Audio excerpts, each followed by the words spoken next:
You're watching Vikings Live.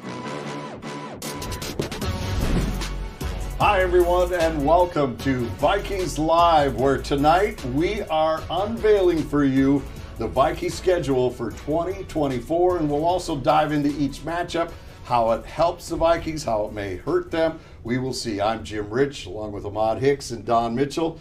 And first off, you look at what the Vikings have this season, and a lot of people are saying that this is a rebuilding team. Before we get into the specific dates, Don, what do you say? They went with the competitive rebuild, but now Cousins gets tossed, Danielle Hunter gets tossed, a lot of people are gone. Is this now a rebuild for the Minnesota Vikings? I think it is, and I think they doubled down on the competitive rebuild, right? I still think that they want to compete, but they definitely show that we're going to get a rookie quarterback. We're going to, go for Dallas Turner. We're going to get some young blood in here. But I do. It's going to be intriguing for me to see how they do because they're full on, in my opinion, in that rebuild mode. Ahmad? Yeah, I mean, I have to agree with Don. I still think that Sam Darnold isn't getting the credit that he deserves since being drafted by the Jets and playing for the Carolina Panthers. He has never had the star power that he's had surrounding him right now with the Minnesota Vikings. So I still think that Sam Darnold is being a little bit questioned and doubted by people here in Minnesota. I think he will prove some people wrong this year, but still a rebuild season. I don't see them winning the North. I don't see them competing for a Super Bowl in the near future. All right, so with that, that's kind of how we're going to take the approach of this schedule. Wins, losses, what we think will happen, what are the critical points of the season. So without further ado, let's take a look at the first couple of weeks of your Minnesota Vikings season, and they open up on the road at the New York Giants. Oh, really? Daniel Jones, come on now. Hey, what happened when they played them in the playoffs? That was 2 years ago. Last year, Daniel Jones stunk it up. I hope he's got 2 more years of experience now. His best receiver is Malik Neighbors. All right, I like to think the Vikings and Brian Flores will be able to control him. So I see week 1, Don and Jim, as a victory for Minnesota. I agree as well. I mean, Daniel Jones, he may not be there long. We might see Drew Lock well before, but week 1, it's going to be the DJ show. So interesting, yes. I put that as a W, even for a competitive rebuild. All right, the Vikings have their home opener on the 15th of September. It will be a noon game, and it'll be against the San Francisco 49ers, because that game seems like it should be a 3 o'clock start, perhaps even a Sunday night game with Vikings-Niners, but instead it is a noon start to start this season. And will it be J.J. McCarthy starting that home opener after the Giants win week Jim, 1? Don't you start do you that go right with They're not McCarthy? throwing him into the fire. Start that right now, Jim. He needs at least half a season. This is Sam Darnold's game. The 49ers is his team from a year ago. This is a chance to go out there and say, hey, I can go out there and win football games, and I'm going to show you why Kyle Shanahan picked me last year to be the backup quarterback over Mr. Lance, the backup quarterback that they traded away to the Cowboys. Vikings remain home in week 3. They'll play the Texans. That will also be a noon kickoff. So back-to-back home games before closing out the month of December at Green Bay. And on paper, this doesn't look like an easy way to jump into the season, Don. It doesn't, and I still think, and I have to agree with you, I still think it's Sam Darnold all through September, and we'll see how he can do at Packers. I like what Jordan Love did last year. It'll be interesting to see what the battle will progress there, but, it's not like I'm seeing all wins in here. I think it's definitely going to be tough. I think the 49ers will be tough, but I think the competitive part of that rebuild is definitely on strong for that whole first section right here. Yeah, if you look at the first 4, I'll say I would be happy, and the Vikings probably be happy.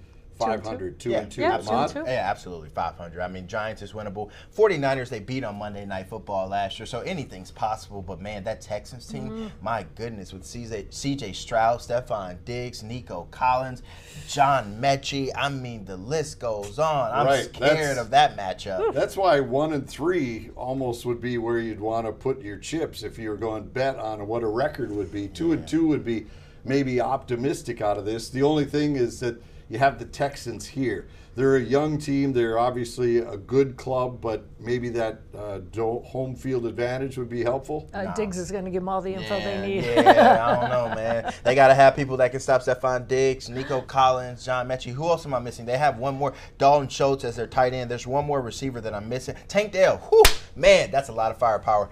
Vikings better get those secondary players up to speed. All right, then it's... What secondary players up to speed? Yeah, all of them. All right, then let's head to October. And this is when the Vikings will fly overseas. This came out earlier today. The Vikings announcing that they will play the New York Jets 8:30 in the morning on NFL Network against Aaron Rodgers, if he is healthy, if he is on stride to return.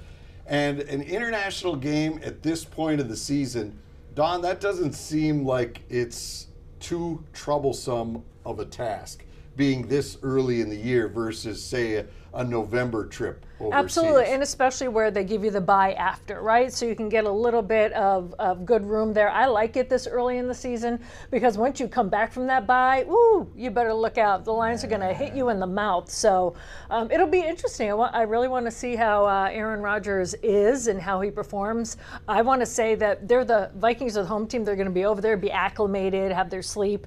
I want to give it to them there, but Lions, ho. I just know that it's going to be brutal for these guys after 10-13 because you're talking about you have 12 games to play with no break in between. Right. Yep. That is brutal to have your bye that early in the season. Yeah. And then right coming off your bye, you have Detroit Lions. Yeah. Then you have the Los Angeles Rams like on a Thursday night game, a quick turnaround right after your bye week. So you're talking about the team already getting back in that kind of mental and physical fatigue right after a week off so early in the season. So if I'm having to pick wins and losses right here looking at these 3 games. Right. You got London. Right? You win going to London. Yeah, you win going to London. Divisional games are always tough to play. Maybe they have the Lions number. Maybe they have the Rams number, but 1-2, 2-1 at best in October, I think. Yeah, no, it is not an easy schedule at all. Plus a night game and you're traveling. So that means after that Lions game, you basically have Monday to get ready. And then Tuesday you'll work out here and it's packing the bags and you're on the road. So it's going to really be a condensed week. You get that week off for the bye. It's almost better, and I'm sure the Vikings don't have an input of this, but to say, you know what, we don't want the bye. Let's just come right back, play this game, and get back into it, farther out. Get the jet lag over with. Yeah, well, because like Ahmad was saying, it's early in the season and you have so much else to do. Yeah. You would get a mini bye after the Rams game. Obviously, you get those days, but that's going to be a tough switch to turn on after a week off, and then you come back 2 games in basically 4 days. Yeah, you essentially get all your bye and your mini bye done before the halfway point of the season, which means that if those guys are having any mental lapses, it's going to be hard to regroup and get back focused if you're going through a tough stretch because you don't have a week away to go relax and enjoy. So they better pack their hard hats. The spies are always in late November. No, right? Right? Yeah, and the other thing, Don, is when you're working with a young team, and the Vikings will have a lot of new players this year, to have a quick turnaround like that, you're not going to be able to make a lot of adjustments coaching-wise, scheming-wise. It's going to be basically what you installed going to that Jets game because you can't talk to them during bye weeks. You know, they say that, you know, well, we can have a practice or something. No, that's not allowed by NFL rules. There is no contact with the players during that bye. So you're in a situation where whatever basically you did to get ready for the Jets game, you're going to have to come back, tee it up for the Lions, and then definitely follow the same game plan for the Rams. You know, and you're also, like you said, you're dealing with young kids, right? They think they're ready for the NFL and the schedule, but their head's going to be spinning, right? So they're just going to be able to have their body and their minds kind of reacclimate after all of that and then come back and face the Lions. It's going to be a tall task. All right, let's keep moving after that Thursday night game at the end of October. The Vikings then will be back home against the Colts. And this is where the schedule, I think, gets a bit easier for the Vikings. They have an opportunity here after we saw that rough stretch to start the season. The middle looks like it's a little more palatable. Do you agree, Ahmad, or not? No. No. Okay. The Colts have A.D. Mitchell and Michael Pittman. the Jaguars have a slew of talent offensively behind Trevor Lawrence and Travis Etienne, excuse me. And then the Titans have DeAndre Hopkins, and they just picked up Calvin Ridley and gave him a ton of money. And then you also have the Bears, Rome Odunze, Keenan Allen, DJ Swift. I mean, I'm not sold on Shaq Griffin at corner. Byron Murphy, okay. Tyree Jackson, the guy they just drafted in the 3rd round this past year. But I have not seen anything that say, okay, this secondary can handle the challenge yet. Well, no. I mean, they could play anybody and have issues. So my thing is, that's tough, man, because you're talking about teams with 2 or 3 legitimate wide receivers that they have to go stop. Then you're talking about the quarterback situation. Anthony Richardson, he's a load to handle. He didn't play the entire season last year, health issues, but he's a dual-threat quarterback. We know if you don't have a pass rusher to get after the quarterback, your life's going to be hell. Then you're talking about the Jaguars and Trevor Lawrence. I mean, he's a good quarterback. Mac Jones is down there, so he has to step up his level of play. Brian Flores in this. I love Brian Flores, but like I said, he still does not have that personnel. They improved from last year, but that's not saying a lot. So I still think that's going to be a tough stretch of games for them. Well, and the Jaguars, they're also going over to London in late October too, right? So they'll just be getting their footing back by the time, but they'll be home at that point. So that's the thing. I absolutely agree with you. They have the talent. They'll get home. They'll get settled. But I'm not actually quite sold on them yet. I love Trevor Lawrence, but I don't know if they can put it all together. So. Yeah. And then the other part of this equation, I think it's a little bit softer, but you have 3 straight weeks on the road. And that can be grueling that time of year as you get into late November. Again, weather not really going to be a factor. The only game that could present some weather problems is the Bears game.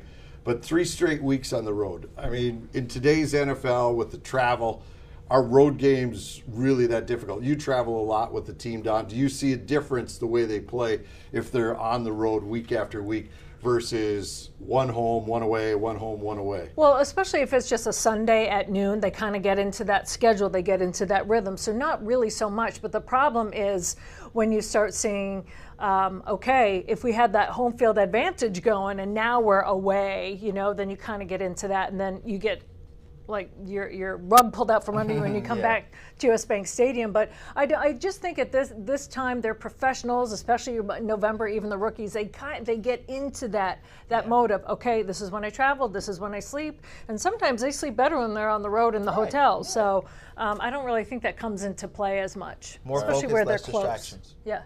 All right, and by the way, all these games are noon start. Yeah. It's quite a stretch of noon starts here from that Thursday night game against the Rams right through all the way to December 16th. So it's all noon starts at this point. NFL obviously always messes with the schedule and slides things around depending on how good teams are doing. But for now, they're all listed as noon starts. Okay, so after the 3 on the road, then the Vikings have 3 straight at US Bank Stadium against the Cardinals.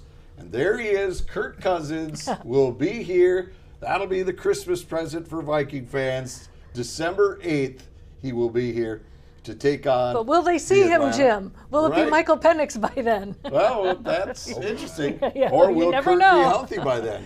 We don't know if he'll be ready to go. Maybe he won't be up to speed by then. But I'm sure if he's got one game penciled, he's looking at this right now. He's got the grease pencil out and figuring out how he's going to take apart this team.